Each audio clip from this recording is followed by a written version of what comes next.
Soudain, Nick apparut devant elle. La fille en eut même le souffle coupé, car elle ne voulait voir personne. À ce moment-là, Nick s'adressa à elle en lui informant que le dîner avait été servi. Mais la nourrice s'y opposa, expliquant qu'elle ne se sentait pas bien. Cependant, il semblait que cela n'intéressait pas du tout le garçon, qui insista pour que Davina assiste à ce dîner. Peu importe combien la fille essayait de s'excuser pour ce dîner à venir, Nick ne la laissa pas partir et lui rappela que c'était l'ordre du patron. En entrant dans le bâtiment, Davina vit 3 enfants, dont Mikey. Ils examinaient attentivement la belle nourrice de leur frère. La fille remarqua que Mikey essayait d'agir comme un bon hôte, et il confirma qu'il leur montrait également les meilleurs endroits de la maison. Davina remarqua qu'à ce moment-là, ce garçon avait l'air si adulte et très sûr de lui. Puis elle se souvint de son enfance, lorsqu'elle se sentait tout aussi confiante. Ensuite, Mikey dit à la nourrice que les enfants seraient assis à la table des enfants, où elle n'était pas autorisée à aller.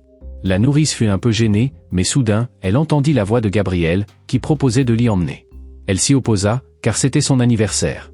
Mais c'était aussi pourquoi le patron décida avec qui passer le dîner. Puis il tira la nourrice avec lui, qui ne comprenait pas pourquoi il faisait cela, devant les autres personnes. Gabriel avoua alors qu'elle avait charmé son oncle. Monsieur Angelini ne voulait pas être sous-estimé. Puis il l'invita à la table où il désigna sa place. Pourtant, la fille fut un peu surprise que le patron l'invite à la fête. En réponse, il se pencha vers elle et murmura qu'elle faisait maintenant partie de sa famille.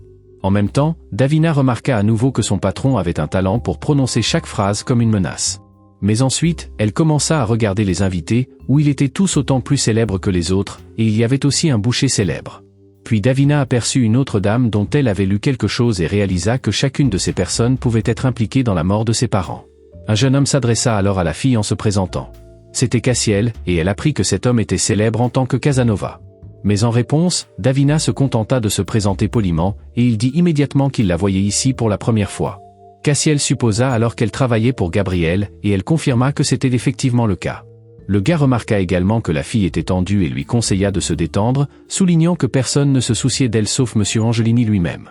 Davina tourna immédiatement son regard vers Gabriel et remarqua qu'il continuait aussi à l'observer. Cassiel ajouta qu'il ne pouvait pas comprendre l'humeur de Gabriel, s'il était intéressé ou furieux.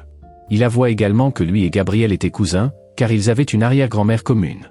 Cassiel regretta aussi que son frère Raguel n'ait pas pu se rendre à la fête, mais Davina expliqua que cela ne la concernait pas et qu'elle ne faisait que son travail. La fille se sentait terriblement mal. C'était insupportable pour elle de rester entourée de toutes ces personnes. Elle tourna ensuite son attention vers M. Angelini et ne comprit pas pourquoi il ne cessait de la regarder. Elle supposa également que Gabriel était suspicieux à son égard, pensant peut-être qu'elle allait faire quelque chose d'inapproprié.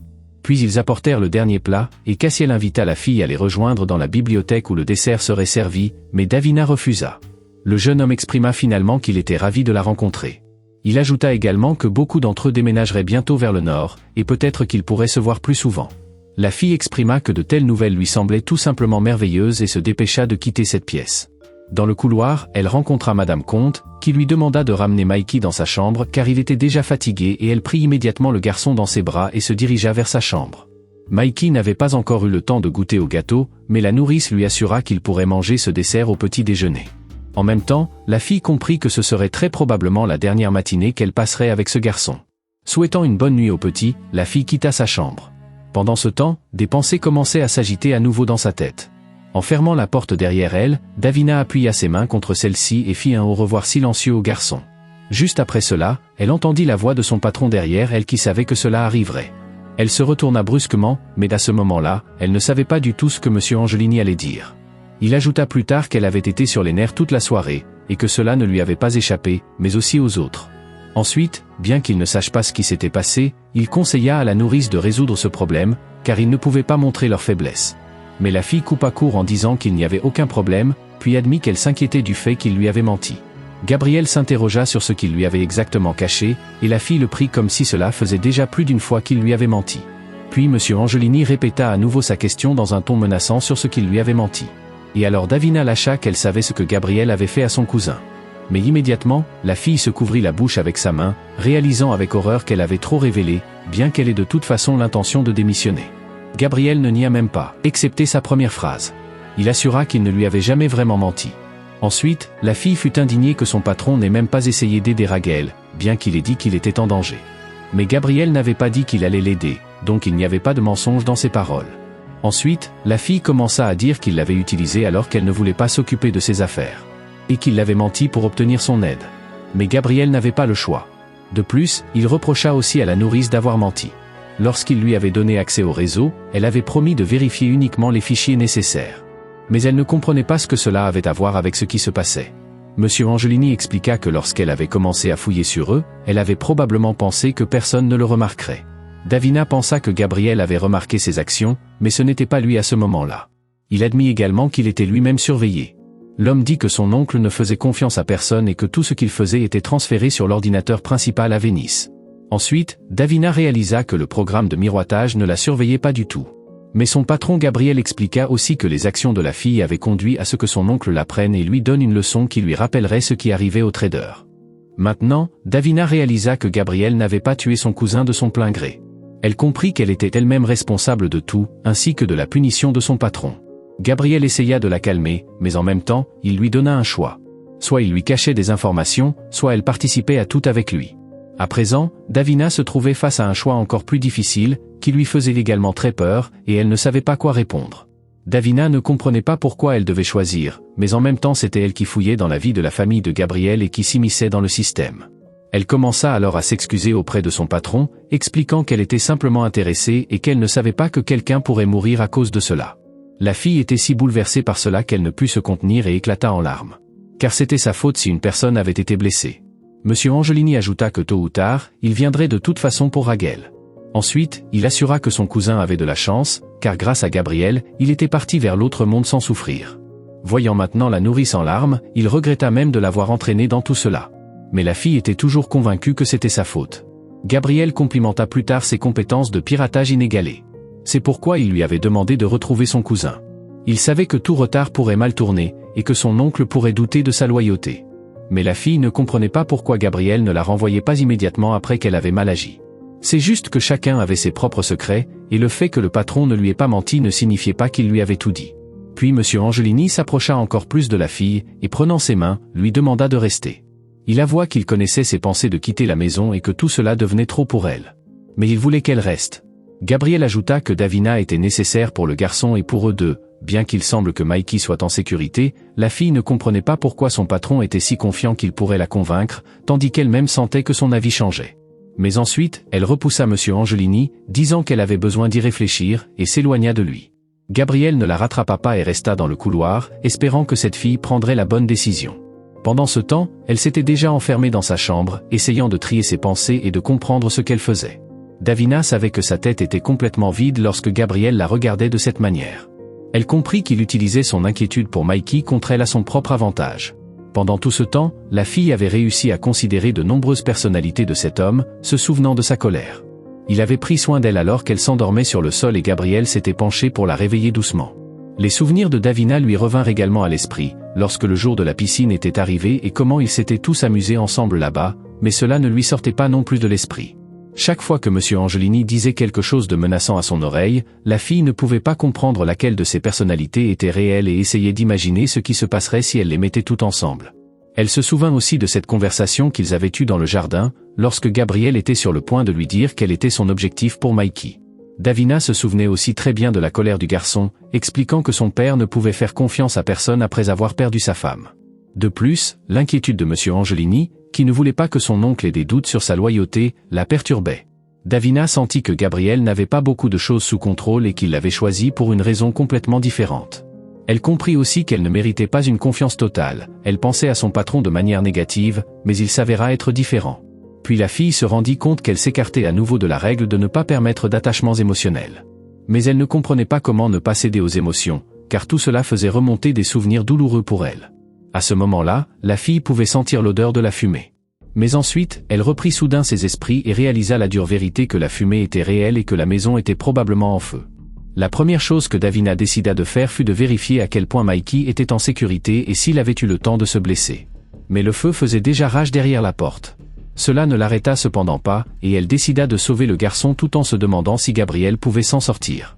Les flammes se propageaient assez rapidement et faillirent presque brûler la fille, bloquant tous les chemins possibles pour elle. Mais elle ne renonça pas, et couvrant son nez avec ses mains pour inhaler moins de fumée, elle se mit à exécuter son plan.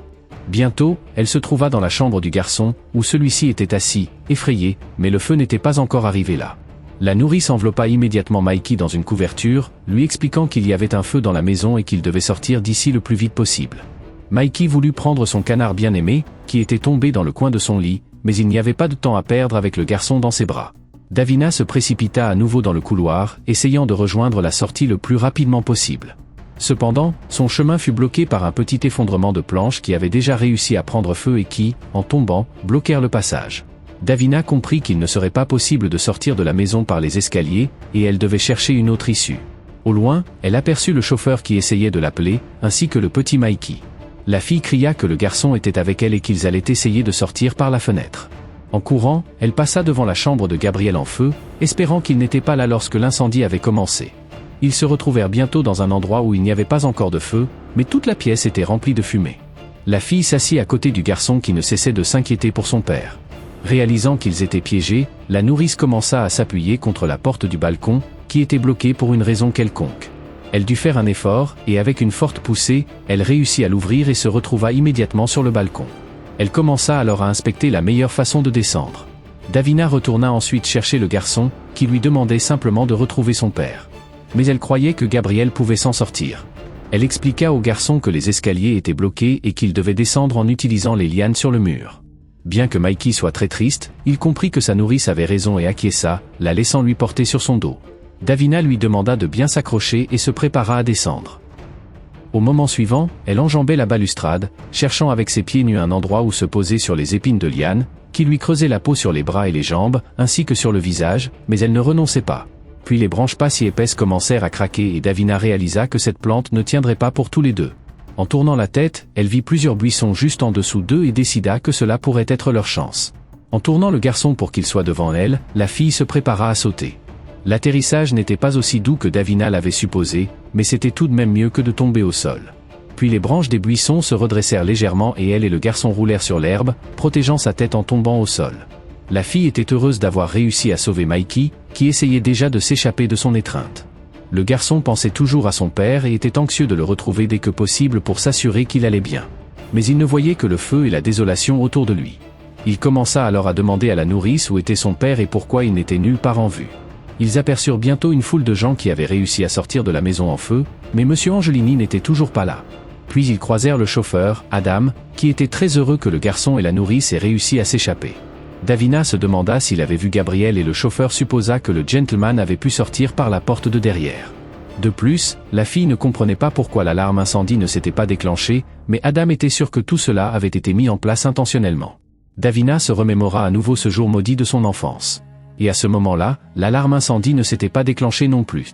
Pendant un instant, il lui sembla que l'histoire se répétait encore, elle était sûre qu'une même personne était à l'origine des deux affaires. Ensuite, Mikey aperçut la fenêtre de la chambre de son père, qui était presque brûlée, et il commença à s'inquiéter encore plus pour son père. Adam continua d'assurer au petit que son patron n'était sûrement pas là, mais qu'il était dans la bibliothèque lorsque Julia a donné l'alarme. Davina ne comprenait pas quel rapport cela avait avec les servantes. Le chauffeur continua en disant que la domestique emportait les assiettes vers la cuisine et qu'elle remarqua alors la fumée. Les flammes se propageaient aussi très rapidement, et la fille essaya de comprendre ce qui pouvait en être la cause. Pendant ce temps, Mikey continuait de pleurer, et la nourrice supposa que Gabriel était avec Nick et Val, puisqu'ils n'étaient également pas en vue. Elle demanda aux garçons de leur faire confiance, car ils faisaient leur travail aussi bien qu'elle faisait le sien. Ensuite, Madame Comte s'approcha d'eux, vérifiant la liste des personnes pour s'assurer que tout le monde avait quitté la maison. Elle était certaine que Gabriel et son oncle, ainsi que Nick et Val, avaient pu sortir par la porte de derrière. Ensuite, Davina entendit une conversation où les gens se demandaient qui pouvait être la cible pour laquelle cet incendie avait été déclenché. Il était également clair que c'était la maison de la famille, mais le Don était aussi là aujourd'hui et il n'était pas si facile d'y accéder. Puis la fille qui en avait parlé en premier suggéra que l'incendieur pouvait être n'importe qui. Bientôt, la sirène des pompiers se fit entendre et le chauffeur se chargea d'ouvrir le portail. En moins d'une minute, les pompiers commencèrent leur travail et de puissants jets d'eau arrosèrent le bâtiment. Alors, Cassiel apparut près de Davina, exprimant même des regrets pour la magnifique maison qui brûlait, sans penser aux personnes qui sont restées à l'intérieur. Mais Cassiel commença à se vanter d'avoir dépensé beaucoup d'argent pour un cadeau que Gabriel ne pourrait même pas ouvrir maintenant. Il mentionna aussi que son patron avait 2 ans de moins que lui et que ses cheveux gris ne devraient pas leur tromper. Mais Mikey pensait que son père était blond, et Cassiel se contenta de sourire, sous-entendant que Gabriel n'était pas tout à fait honnête. Le garçon était très en colère et s'apprêtait à crier sur cet homme insolent, mais alors il entendit la voix de son père l'appelant. oubliant tout le reste, Mikey se débarrassa immédiatement de sa couverture et se précipita vers son père aussi vite qu'il le pouvait, presque en sautant. Un moment après, Monsieur Angelini le serra fort dans ses bras et était heureux que le garçon aille bien. Davina s'approcha alors de lui, mais il commença à lui crier dessus pour ne pas avoir répondu à ses appels. La fille ne comprenait pas pourquoi il était si furieux, car son téléphone était resté à l'intérieur et elle n'avait pas eu le temps d'y penser. Cassiel apparut de nouveau comme une ombre, parlant de l'acte héroïque de Davina qui avait sauté du 2e étage avec le garçon. Réalisant qu'il avait eu tort à ce moment-là, Monsieur Angelini se calma immédiatement et accepta que la fille avait besoin de repos. Davina se mit alors à dire que la prochaine fois, elle appellerait d'abord les services spéciaux et n'agirait pas de manière instinctive. Gabriel ne comprenait pas très bien ce que cette fille voulait dire par « prochaine fois », mais décida de ne pas l'interroger au sujet de Raguel pour le moment. Après cette nuit, elle-même était convaincue qu'elle ne pouvait pas rester indifférente. Elle regarda ces deux-là qui, à ce moment, avaient l'air complètement innocents et sans défense, et comprit qu'ils avaient besoin de son aide. Elle ne pouvait définitivement pas partir d'ici et corrigea ses mots, expliquant que la prochaine fois, elle essaierait simplement de faire mieux. Puis Val s'approcha d'eux, voulant bander la blessure à la tête de son patron, qui ne se souvenait pas comment il était sorti par le garage en ruine. Val comprit que cela pouvait être dû au fait qu'il était encore dans une panique aveugle et il leur demanda de lui rappeler pourquoi il leur gardait encore, elle et Nick. Nick répondit en plaisantant qu'il était là pour l'aider à sortir des bâtiments en feu. À ce moment, Cassiel remarqua que Gabriel ne faisait pas trop confiance à la nourrice pour la sécurité de son fils, mais elle assura qu'il agissait comme tout parent. Le garçon suggéra également qu'elle rejoigne son organisation si elle voulait se sentir vraiment précieuse. La fille pensa qu'il avait aussi des enfants, mais ce n'était pas le cas, mais il avait plutôt d'autres intérêts. Cassiel expliqua qu'il avait toujours un emploi pour une dame qui sautait par les fenêtres. Ensuite, il partit, et Nick s'approcha de Davina, disant que si la nourrice acceptait de déménager chez Cassiel, elle ne pourrait toujours pas sortir d'ici. Davina lui assura que ce n'était pas nécessaire, mais Nick remarqua son hésitation. Il demanda également à la fille de partir tout de suite, si elle avait encore des doutes pour une raison quelconque. Mais Davina savait qu'il était trop tard pour reculer, d'autant plus qu'elle ne pouvait pas laisser Mikey avec son père et répétait avec assurance qu'elle restait et n'avait pas l'intention de quitter cette famille. Ces mots furent entendus par Madame Comte, qui décida que dans ce cas, il était nécessaire que tout le monde mette des gants et cherche des choses qui pourraient survivre. La femme demanda alors si quelqu'un avait d'autres choses à faire, mais personne n'osa contester sa décision. Davina déchira immédiatement une fine bande de tissu de sa robe, avec laquelle elle rassembla ses cheveux en un chignon pour que cela ne gêne pas sa tâche. En entrant à nouveau dans le bâtiment calciné, la fille réalisa que presque rien n'avait survécu. En entrant dans la chambre du garçon, elle remarqua le canard brûlé que Mikey aimait tant. Elle ne trouva rien d'autre là-bas et alla vérifier sa chambre, espérant que certains de ses biens étaient encore là. La première chose qu'elle remarqua fut sa mallette. En l'ouvrant, la fille vit que l'ordinateur portable semblait intact et devait fonctionner, mais elle n'avait pas encore le temps de le vérifier. Cependant, il ne lui restait qu'un seul uniforme, et la fille pensa qu'elle devait en commander davantage. En regardant autour d'elle à nouveau, Davina pensa qu'elle avait rassemblé toutes les choses les plus importantes et était prête à retourner. Elle décida tout de même de s'assurer et d'aller vérifier la chambre de Monsieur Angelini également, et elle s'y rendit en s'appuyant contre le mur. Le fait est que dans cette zone, les planches du sol étaient très brûlées, et maintenant il y avait un énorme trou. Mais cela n'arrêta pas Davina, et bientôt elle se retrouva déjà de l'autre côté, prête à agir. Devant elle, elle remarqua un coffre-fort en fer, qui semblait ne pas avoir été endommagé par le feu.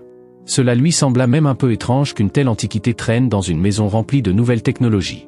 Cependant, la fille s'intéressait à quel papier la mafia pouvait bien garder dans un tel coffre-fort. Quoi qu'il en soit, ils avaient dû fournir des efforts pour bien le protéger. Davina essaya immédiatement de trouver le code. Au début, elle essaya de l'ouvrir avec une combinaison qui correspondait à l'anniversaire de Gabriel ou de Mikey. Ces numéros ne l'aidèrent pas à ouvrir le coffre-fort. Elle tenta ensuite la date de naissance de la femme de Monsieur Angelini, mais cette combinaison de chiffres ne fonctionna pas non plus. À ce moment-là, la fille se sentit même un peu gênée quand Val entra dans la pièce, très intéressée par ce que la nourrice faisait ici. Elle trouva tout de suite une excuse, disant qu'elle vérifiait si le coffre-fort avait survécu. Et il était vraiment resté intact. Mais la fille ne pouvait pas le déplacer, et Val expliqua qu'elle s'en occuperait elle-même et qu'elle connaissait même le code. C'était juste que le patron lui avait demandé de prendre certaines choses, et Davina décida de ne pas la déranger et d'aller aider au premier étage. Quand elle sortit, Val remarqua de nouveau chez la nourrice quelque chose d'étrange et en même temps de très familier. Dehors, Monsieur Angelini demanda à Madame Comte ce qu'ils avaient perdu et elle rapporta que c'était presque tout. Ensuite, Davina s'approcha d'eux, tenant le canard carbonisé dans ses mains, et exprima qu'ils avaient perdu quelqu'un d'autre. Mikey, voyant son jouet préféré, se précipita immédiatement vers elle, heureux de pouvoir le tenir à nouveau dans ses bras. Puis le garçon devint très gêné parce qu'il l'avait laissé dans la maison en feu. Davina exprima ses regrets, mais d'abord, elle devait le sauver. Mikey le savait, mais il ne comprenait pas non plus pourquoi les autres autour de lui souffraient à cause de lui. Ensuite, son père s'approcha de lui et lui promit qu'il installera un service privé de protection et qu'il lui trouverait ensuite un nouveau jouet. Peu après, Nick et Val s'approchèrent et rapportèrent immédiatement qu'ils avaient sorti tout ce qu'ils pouvaient de la maison. Nick informa également qu'il serait impossible de restaurer le système de sécurité et de visionner les événements de la nuit précédente. Val ajouta qu'ils avaient également détruit tous les disques durs et l'électronique, même ceux endommagés. Alors Davina se disait que ces deux-là avaient détruit toutes les traces d'activités illégales. Mais la chose la plus importante restait dans le coffre. Ensuite, le chauffeur s'approcha et informa le patron que tous les invités avaient été logés dans un hôtel pour la nuit, et que l'oncle avait décidé de rentrer chez lui immédiatement. Alors Nick demanda ce qui allait leur arriver, et Gabriel expliqua qu'il avait convenu d'un bail à long terme pour plusieurs chambres au Grand Hôtel. Adam remarqua immédiatement qu'il y avait une piscine sur le toit et que, depuis la fenêtre de la chambre, Mikey pourrait admirer son endroit préféré. Davina, qui avait entendu toute la conversation, était même intéressée par le fait qu'ils allaient rester dans un hôtel pendant un certain temps, mais elle se demandait s'ils ne devaient pas aller à Venise. Mais Gabriel leur assura que cela prendrait plus qu'un incendie pour qu'il y retourne. Monsieur Angelini admit également que tout était déjà allé trop loin pour faire marche arrière. À ce moment-là, l'oncle se rendait chez lui quand le chauffeur l'informa d'un appel entrant. C'était Simon qui demanda d'abord poliment comment s'étaient déroulés les événements. Le Don sourit sournoisement et ajouta avec une certaine ironie dans la voix que tout s'était bien passé. L'oncle se demanda alors si Simon avait trouvé la personne que Gabriel avait engagée pour pirater leur réseau, ajoutant que cela devait être un nouvel employé. Le gars croyait que Nick et Val n'étaient pas adaptés à cela car ils ne pouvaient même pas déverrouiller une valise, et le seul employé qu'il n'avait pas vérifié était une nourrice qui avait commencé à travailler là-bas il y a environ un mois. Cela parut assez intéressant pour le Don, et Simon essayait encore de déterrer des informations à son sujet. Pendant ce temps, la famille de Gabriel était déjà arrivée au Grand Central Hotel. Tous ressemblaient plus à une horde de sans-abri qu'à une organisation sérieuse de mafieux. Mais le portier connaissait bien Monsieur Angelini de vue et commença immédiatement à le saluer, lui offrant toutes sortes de services. Nick se pencha immédiatement vers lui. Il expliqua que son patron avait eu une nuit très difficile, alors il parlerait demain. Ensuite, Val s'approcha, elle allait discuter avec le portier des conditions d'hébergement dans cet hôtel, tandis que Davina regardait autour d'elle dans le hall, qui lui semblait assez propre et sain. Soudain, elle entendit la voix d'Adam, qui admirait également cet endroit et le fait qu'ils y vivraient pendant un certain temps. Leur conversation fut interrompue par Madame Comte, qui leur remit les cartes clés des chambres qu'elle avait assignées à Julia pour maintenir leur chambre et faire la lessive. Comme elle ne faisait pas confiance au personnel local pour Adam, ses responsabilités n'avaient pas changé, et il devait essayer de trouver une place de stationnement confortable. Cela ne le dérangeait pas, mais d'abord, il voulait dormir, et Madame Comte prit la carte de Davina. Elle expliqua que la nourrice ne vivrait pas séparément, mais partagerait plutôt le penthouse avec Mikey. La fille ne pouvait pas croire ses oreilles, car elle n'avait même jamais rêvé qu'elle aurait l'occasion de vivre dans un endroit pareil. Davina ne savait pas du tout comment vivre dans un hôtel, car elle n'y était jamais allée, et elle pensait qu'il pourrait déjà y avoir des problèmes de sécurité dans l'ascenseur. Elle se rassura en se disant qu'elle serait à côté de Mikey, car il avait traversé beaucoup de choses. Il ne s'agissait même pas de la perte de biens dans le manoir. C'était juste que la sécurité du garçon avait été compromise, tout comme celle de sa mère. Espérant que Mikey était encore éveillé, la nourrice frappa à la porte, mais Monsieur Angelini lui ouvrit, et elle pensa même qu'elle avait le mauvais numéro. Mais elle entendit la voix de Mikey, qui avait déjà choisi une chambre pour lui et conseilla à son père de choisir une autre. Gabriel invita Davina à entrer, réalisant qu'elle était aussi très fatiguée, et ne voulait pas la déranger. La fille se dirigea alors vers la fenêtre et regarda la ville nocturne, et la vue lui sembla tout simplement magnifique. Elle se souvint que Madame Comte avait dit qu'elle devait partager une chambre avec le garçon et réalisa qu'elle avait délibérément déformé la situation. Mais maintenant, elle s'en fichait complètement, car elle s'imaginait déjà à quel point les chiffres seraient énormes.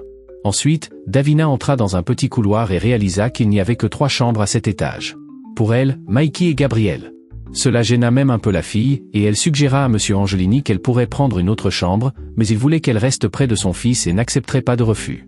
Cependant, la fille comprit qu'ils devraient partager la même salle de bain, ce qui la gêna encore plus, mais Gabriel se contenta de lui faire un sourire et de lui dire de se sentir chez elle. Comme s'il voulait dire qu'il resterait ici longtemps. Bientôt, Davina était en train de mettre le garçon au lit, et il était curieux de savoir combien de temps il resterait là. Mais la nourrice ne savait pas. Mikey demanda alors à propos de l'alarme incendie, et Davina lui assura que tout allait bien. Elle pouvait même mettre le feu au rideau pour le vérifier et s'assurer que tout était en ordre.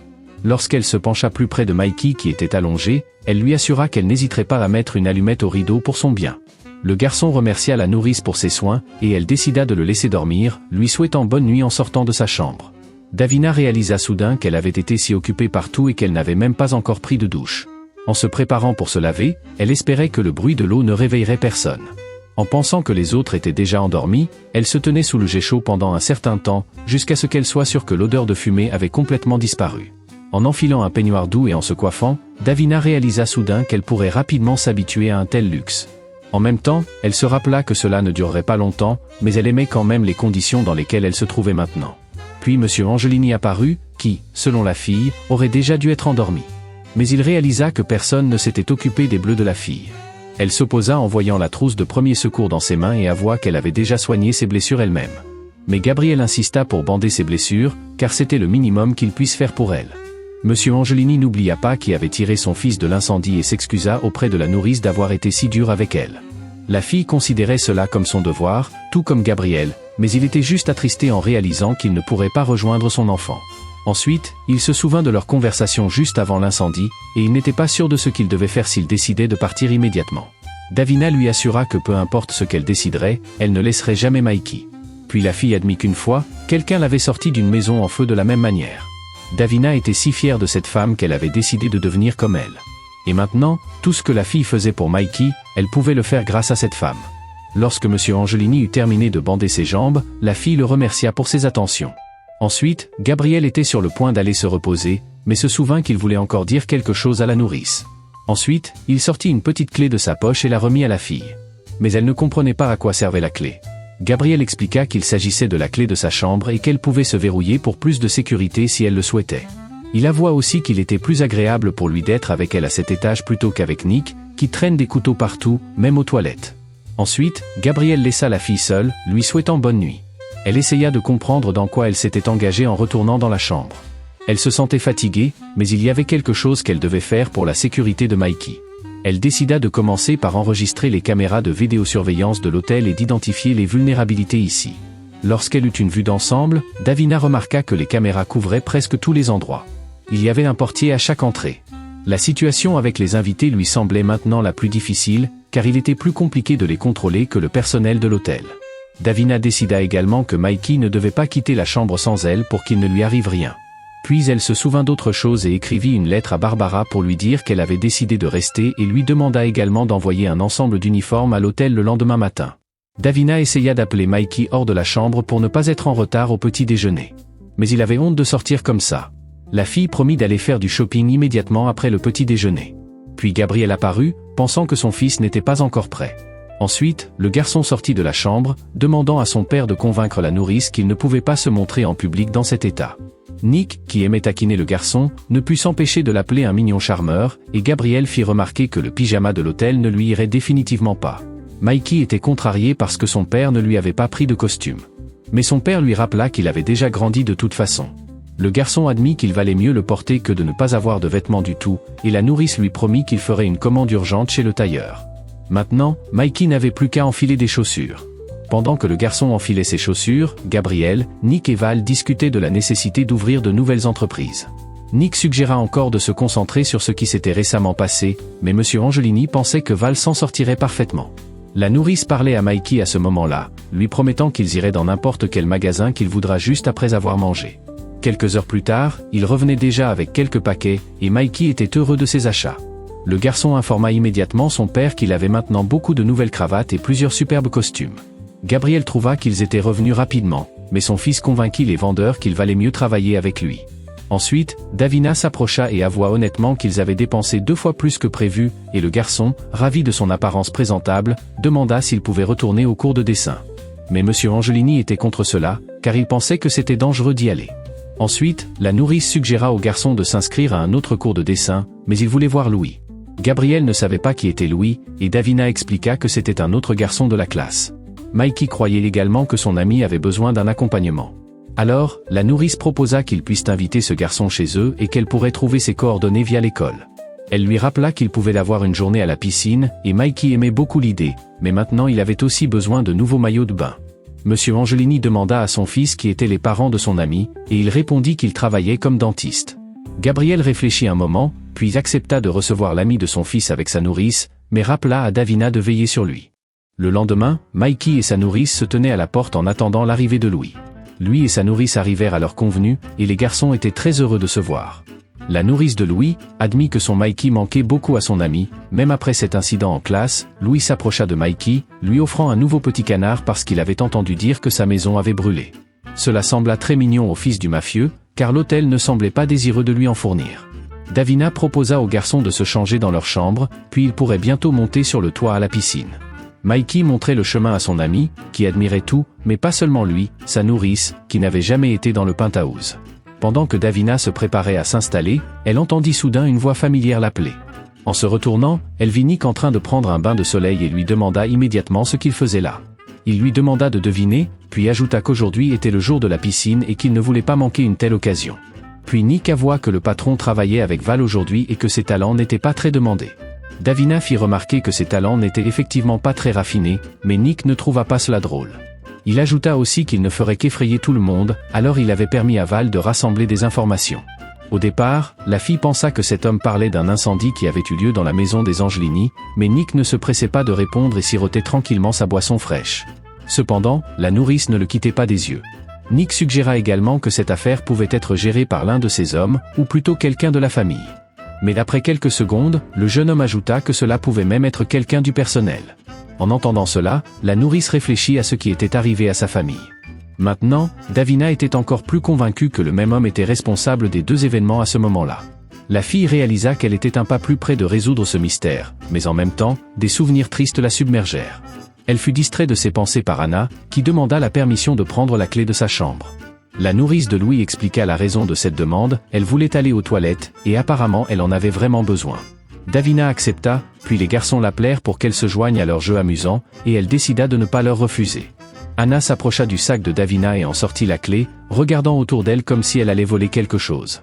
Son comportement parut un peu étrange à Nick, bien qu'il ait lui-même entendu Davina lui permettre de prendre la clé. Pendant ce temps, la fille continuait à jouer avec les enfants dans la piscine. Mikey proposa à Davina de jouer le rôle d'un requin et suggéra qu'Anna soit un poisson. La nourrice regarda autour d'elle et remarqua qu'elle était partie depuis un certain temps, ce qui l'inquiéta. Davina décida d'aller vérifier et demanda aux garçons de continuer à jouer sans elle pour l'instant. Elle demanda ensuite à Nick de surveiller les garçons et lui demanda aussi la clé de la chambre. Davina avait une étrange sensation obsessionnelle, et Nick remarqua aussi que quelque chose n'allait pas ici. Le garçon composa alors le numéro de Madame Comte pour qu'elle puisse monter sur le toit et le remplacer. Il dit à Davina d'y aller et qu'il la rejoindrait dès que Madame Comte apparaîtrait, puis il lui donna sa clé. La nourrice se précipita dans les escaliers pour découvrir ce qu'Anna manigançait, espérant qu'elle ne ferait rien de mal. En ouvrant doucement la porte de la chambre, la fille commença à regarder à travers une fine fissure pour voir ce qui se passait à l'intérieur. Au début, elle ne vit Anna nulle part et comprit qu'elle était dans l'une des chambres, probablement dans celle de Mikey. Davina décida de commencer par cette chambre, prenant la clé de la cachette, puis ouvrit la porte grandement. Davina déclara que la salle de bain n'était pas dans cette chambre. Anna avait très peur d'être prise et commença à inventer diverses excuses, disant qu'elle était simplement perdue.